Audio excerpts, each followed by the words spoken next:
Itu tadi penyakit-penyakit yang banyak mengintai di musim pancaroba. Ada DBD, ada influenza ya. Namun nggak perlu khawatir karena kita bisa hadapi dengan perkuat sistem imun tubuh kita dengan teh bugar ya.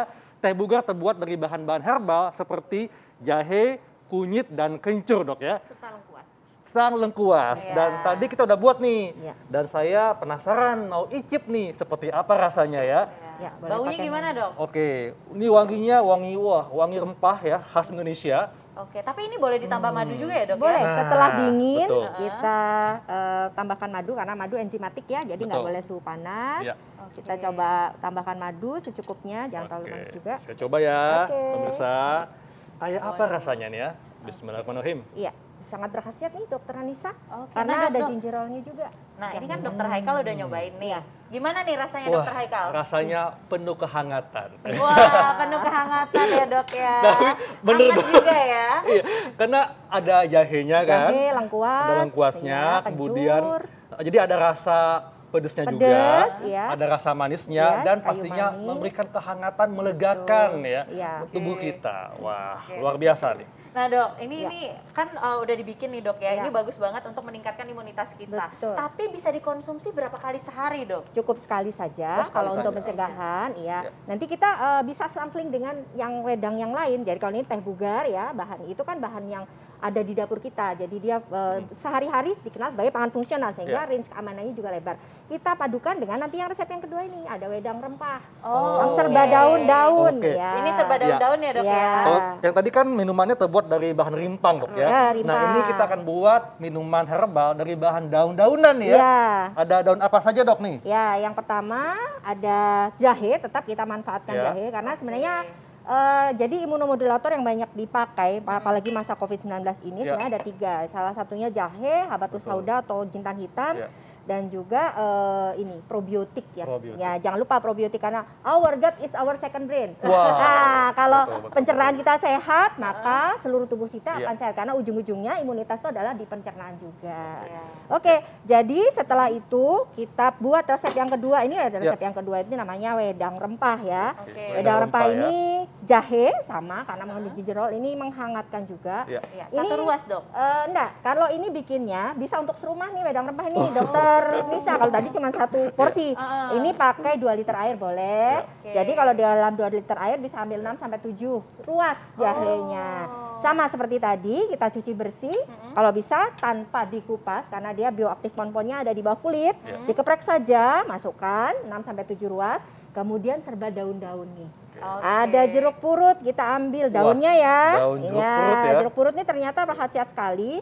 Dari praklinisnya juga sudah teruji ya. Betul. Jadi dia bisa mencegah virus secara Oke. praklinis. Nah, Nah, secara klinisnya juga bisa ya. sih sebenarnya. Kalau iya. kalau daun ini memang gampang kita temukan dok ya. Di dapur nih biasanya bumbu Dapur. masak dokter Haikal. Oke. Iya. Kemudian kita pakai juga Ya. pandan, daun pandan. Daun pandan ini istimewa sekali ya, pandan wangi. Ini punya keistimewaan, Oke. antioksidannya itu stabil di suhu tinggi, di suhu Oh, panas. oke. Jadi bisa kita rebus Iya. ya. Makanya kalau masak nasi juga bisa kita Betul. campurin. Dok, kalau gitu, kalau misalnya nih ada yang mengatakan bahwa daun sereh dan daun pandan dapat meningkatkan daya tahan tubuh, itu fakta berarti dok ya? Fakta. Fakta ya? Karena secara praklinis juga udah teruji juga. Ya. Kemudian kita ambil serai ya, Symphobogon citratus atau serai dapur 2 batang. Ya. Kemudian kita ambil kayu manis.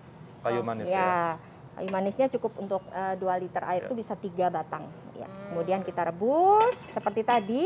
Kalau 2 liter kira-kira sampai 15 menit ya, kita sampai jadi 1,5 liter atau 1 liter. Nah ini bisa dikonsumsi juga sehari sekali. Oh, sehari Sekali. sekali Untuk juga dewasa ya dok ya? ya. Sebenarnya anak-anak juga bisa. Ya. Cuman saja kalau anak-anak kan belum kooperatif, kalau di bawah 2 tahun ya. Kalau di atas 2 tahun bisa. Biasanya kita pakainya 4 kali 6 sendok makan maksimal. Jadi bisa 2 kali 6 sendok makan. Oke. Jadi kalau yang di atas 5 tahun boleh setengah gelas atau setengah cangkir. Oke. Nah dok, tadi kan dokter sempat bilang kalau ini bisa dikonsumsi sekeluarga ya dok Iya. ya? Itu bisa disimpan berapa lama dok? Iya, Sebenarnya kalau bisa kita membuatnya sehari habis. Oh. Ya karena tidak bagus juga menginap, karena kalau apalagi di kulkas rumah tangga buka tutup suhunya tidak stabil, khawatirkan kalau herbal justru terjadi fermentasi kalau dalam jangka waktu lama. Sehingga ya kalau bisa sehari habis lah ya, buat lagi besoknya gitu. Karena ini bisa diseling dengan yang tadi. Hari ini kita teh bugar, besoknya wedang rempah atau sebaliknya. Dok, Ya. Kalau misal dok ya, misalnya nih orang sedang sakit dok ya, Iya. dia mengkonsumsi obat dokter juga. Iya. Apakah boleh dikombinasikan dengan minuman herbal ini dok? Boleh, jaraknya 2-3 jam supaya Ya. tidak terjadi interaksi. Jadi khawatirkan salah satunya menurunkan khasiatnya gitu ya. Lalu apakah ada semacam kehati-hatian, misalnya untuk mereka yang punya gangguan asam lambung, karena ini kan bahannya bahan yang memang bisa pedas dok ya, Ya, apakah betul. ada warning tertentu dok? Ya, jadi untuk yang dua-duanya kan mengandung jahe. Jadi sebaiknya dikonsumsinya setelah makan. Setelah makan. Ya, karena tidak perut kosong. Karena ya tadi itu dikhawatirkan kalau memang punya gangguan asam lambung dia kambuh. Ya. Dan juga memang pada orang-orang yang sedang kambuh, artinya saat itu sedang serangan, hindari dulu. Oke. Ya, nanti kalau sudah stabil baru dicoba. Nah. Oke. Nah nih dok, ini harus ditunggu juga, nggak langsung diminum ya dok? Jadi didinginkan dulu ya? Didinginkan dulu seperti tadi yang pertama, kemudian kita tambahkan madu secukupnya. Karena reaksi enzimatik madu kan tidak boleh di suhu panas ya, harus Betul. suam-suam di bawah 40 derajat kalau bisa baru Ya. kita minum. Ini udah dok ya? Sudah, ya. Dok. Wangi sekali ya. Nah, apakah ini dapat dikonsumsi oleh ibu hamil dan menyusui?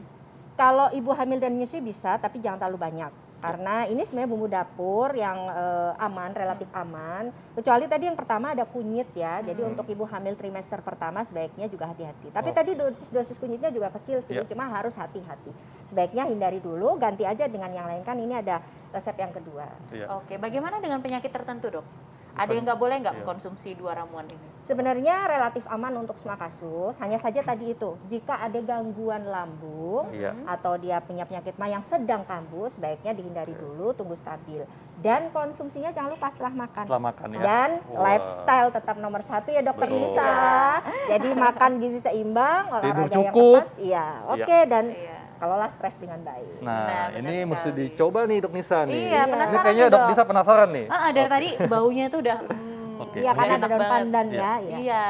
Oke, mungkin bisa kita tuang dok. Boleh di sini Iya. nanti kita tuang.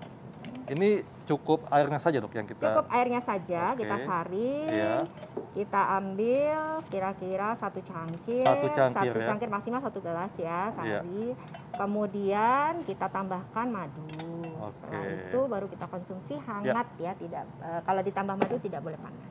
Oke, baik. Wah, dok Nisa abis ini makin seger nih ya. Iya, tentunya. Makin kuat menghadapi tantangan hidup. Tantangan pancaroba Oh, iya, terutama ya. pancaroba ya. Kecerdasan selnya Oke. teruji dan Iya, benar sekali. Iya. Silakan dok Nisa Oke, dicoba. mungkin coba saya cium dulu ya Iya. baunya Iya. ya dok ya. Ini aromanya berasa sekali sih aroma daun-daunannya dok ya. Iya. Jadi menyegarkan sekali. Tapi rasanya kalau tanpa madu tuh Coba dok Nisa. Seperti apa rasanya kalau tanpa madu ya? Iya. sudah cukup enak sih Enak dok. karena Wah. wangi. Aromaterapinya masuk ya. Jadi Iya. dia minyak atsiri dari berbagai daun-daunan tadi itu memang karena direbus dia menguap. Jadi itu bagus sekali memang sekaligus untuk pernafasan dan daya tahan tubuh. Iya, jadi Iya. memang tanpa pakai madu atau pemanis pun rasanya Sudah sudah enak. cukup enak gitu Betul, ya. iya. Heeh. Dan mungkin kalau kita sedang flu nih, kita mengkonsumsi minuman herbal itu ya dalam kondisi hangat, ada uap-uapnya, Betul. membantu melegakan pernapasan Pernafasan juga dok betul. ya. Dan Wah. menyamankan pencernaan yang paling Yes. penting karena kita nafsu makan kita juga jadi baik. Betul. Oke. Iya. Jadi ini meningkatkan nafsu makan ya dok ya? Sebenarnya sih tidak terlalu, kendalinya tetap ada di kita. Oke, Iya. jadi yang diet-diet di rumah intinya tuh sehat dulu aja Iya. ya. Nggak usah diet-diet dulu, terutama Iya. lagi musim pancaroba seperti ini ya dok ya. Betul, ya. Oke. Baik dok, terima kasih dok untuk racikan herbalnya hari ini. Sama-sama, Luar biasa dan Dr. tentunya Haikal, sangat Dr. Nisa. membantu Terima kita kasih, untuk bisa dokter. menghadapi musim pancaroba. Ya benar banget. Tapi Kak, abis ini setelah kita bahas tentang rempah-rempah, kita akan membahas tentang buah-buahan. Nah ya, katanya ini ada suatu buah yang banyak sekali distigmakan negatif karena bikin gendut. Tapi sebetulnya banyak manfaatnya untuk kesehatan loh. Ya, buah favorit Kakak kan itu ya. Pastinya. Nah kita akan simak sesaat lagi tetap di Hidup Sehat. Sehat.